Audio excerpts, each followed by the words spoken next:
नाज़रीन इस time latest ODI ranking जो है वो अपडेट हो गई है और उस रैंकिंग में विराट कोहली और रोहित शर्मा मतलब बहुत बड़ी खुशी की बात है कि दोनों जो टॉप प्लेयर है इंडियन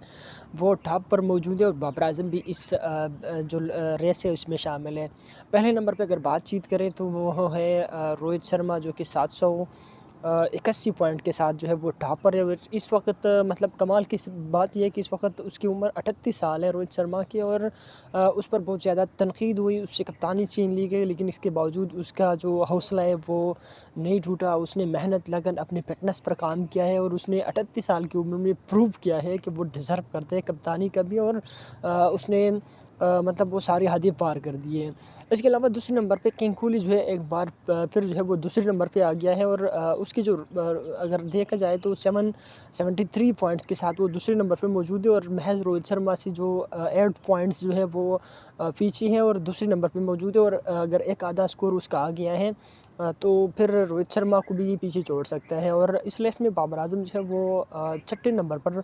मौजूद है। बाबर आजम से पहले 5वें नंबर पर शुभमन गिल मौजूद है जो कि 722 जो शुभमन गिल 723 रेटिंग्स पॉइंट्स के साथ मौजूद है और बाबर आजम 722 मतलब बाबर आजम और शुभमन गिल के बीच में सिर्फ 1 पॉइंट्स का जो है वो फ़र्क है। इस लिस्ट में चौथे नंबर पर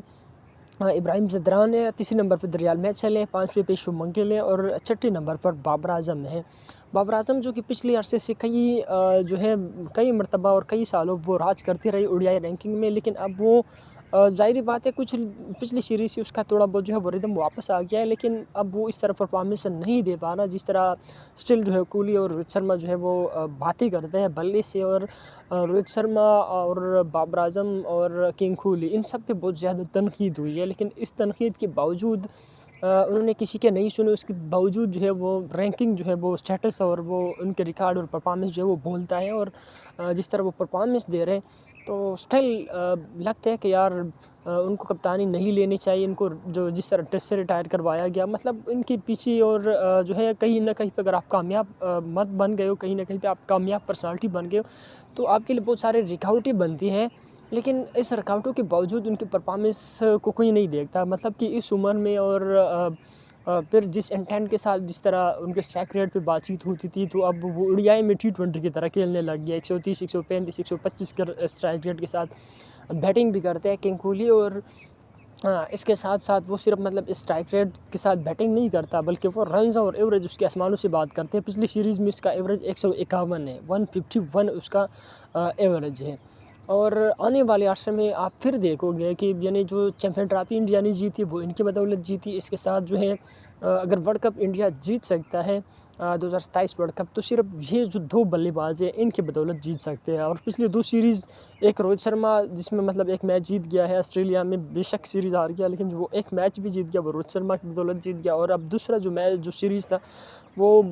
one and only single handed मेरे ख़्याल में तो विराट कोहली ने जितवाया है क्योंकि जिस तरह उसने पहले मैच में 135 बनाया और फिर आखिरी मैच में जिस तरह 45 बॉल पे 65 रन जिस स्ट्राइक रेट और जिस तरफ वो नो लुक शॉट मारते थे, तो इससे अंदाज़ा बस हो गया है कि ये जो बल्लेबाज़ है ना जिस तरह बल्लेबाज़ी करते हैं तो वो वाक़ई जो पहले किंग कोहली और जो नज़र आता था, अब वो रिदम उसमें वापस नज़र आ रहे हैं, वो बैटिंग हमें वापस देखने को मिल रहे हैं। इसके अलावा नाज़रीन थोड़ी बहुत बातचीत करेंगे शुभमन गिल के ऊपर। शुभमन गिल ने आया है शुभमन गिल टी20 में आया और उसने संजू सैमसन की जगह ले लिया है और इसके ऊपर जो है शुभमन गिल के ऊपर भी बातचीत हो रही है, फैन्स भी जो है बातचीत करते हैं, क्रिकेटर भी बातचीत करते हैं, एक्स क्रिकेटर और साथ में गौतम गंभीर के ऊपर भी बहुत ज़्यादा मतलब तनकीद होती है क्योंकि गौतम गंभीर लेके आया और संजू सैमसन को निकाला है और गौतम गंभीर जो है वो फेवरेटिज़्म कर रहे हैं, अपने मनपसंद खिलाड़ी को टीम में शामिल करता है और पिछले 13-14 इनिंग्स में इवन कि शुभमन गिल की कोई मतलब हाफ सेंचुरी नहीं आई, एशिया कप में सेंचुरी नहीं आई, उसके बाद ऑस्ट्रेलिया के साथ सीरीज़ हुई, उसमें नहीं है और अभी फिर जो है वो कल उसने एक मैच खेला, उसमें फिर जो है उसकी कोई मतलब इतने ख़ास रन्स नहीं आए और अगर कहीं न कहीं पे टी20 टीम में इंडियन टीम जो है वो अच्छा है तो हार्दिक पांड्या है उनके साथ अगर सारे खिलाड़ी आउट हो जाते हैं तो हार्दिक पांड्या आके वो इंडियन टीम को बचा लेते हैं और अभिषेक शर्मा ने पिछले वो 5-6 मैचेस जो है वो सिंगल हैंडेड अभिषेक शर्मा ने जितवाए हैं। तो शुभमन गिल की वहाँ पे जो नाकामी है वो छुप जाती है, वैसे उनके अगर परफॉर्मेंस देखें तो 13-14 इनिंग्स मतलब काफ़ी इनिंग्स होते हैं, अगर 50 नहीं आती तो इंडिया में इतना टैलेंट है, इतना मतलब टैलेंट की जो लाइन है वो पीछे लगी है। तो फिर आपको जगह कहीं दूर-दूर तक आपको टीम में नहीं मिलेंगे। और संजू सैमसन जिन्होंने बैक टू बैक सेंचुरीज़ की और उसकी वजह से लोग उनके ऊपर तनकीद करते हैं कि वो फेवरेटिज़्म कर रहे हैं गौतम गंभीर और ऐसे बैट्समैन को जहाँ पे वो रन्स बनाते थे, अब वो टीम से भी ड्रॉप कर दिया गया है। और ये गौतम गंभीर था जब कोच नहीं था, तो वो कहता था अगर इंडियन प्लेइंग 11 में किसी की जगह बनते और सिर्फ एक खिलाड़ी भी हो तो वो संजू सैमसन होगा। और उसने बताया कि मैं अगर कोच बनूंगा तो मैं कभी भी संजू सैमसन को ड्रॉप नहीं करूँगा, लेकिन फिर उसने वही किया। जब वो कोच बना तो उसने संजू सैमसन को सबसे पहले जो है वो ड्रॉप कर दिया है।